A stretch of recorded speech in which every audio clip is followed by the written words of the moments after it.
Մենք ներկայանում ենք ամենամրցունակ ծրագրով, ամենաուժեղ քաղաքական թիմով եւ իրավիճակի երկիրս իրավիճակից դուրս բերելու ու դրանից կարող ենք ու Հայաստանի ժողովրդավարության պատկերը այսօրվա պատկերն է, որ այդ պապիկի բերանը ձեռքով փակում են երևի ախրանիկները ու հեռացնում են հանրահավաքից։ Այդ դա է Հայաստանում ժողովրդավարության պատկերը։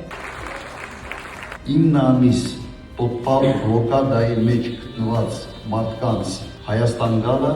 անվանում է փախուստ, թռելեք եւ այլն։ Ես կխնդրեի այլ տեղի բնակիչներից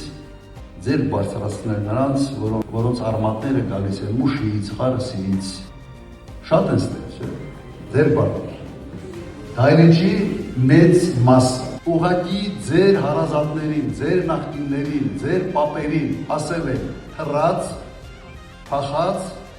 հայրենիքը հանձնած։ Մեր ազգի Հայաստանի բնակչության մի զգալի մասը այսպիսի պատմություն ունի։ Սա նույն անալոգիան է, նույն մեկը մեկին։ Եվ սա իրեն մարդ է համարում, սա իրեն հայ է համարում։ Չգիտեմ ինքը իրեն ինչ է համարում։ Կարծում եմ մեր ժողովուրդը հունիսի 7-ին պետք է ցույց տա, թե ինչ է համարում,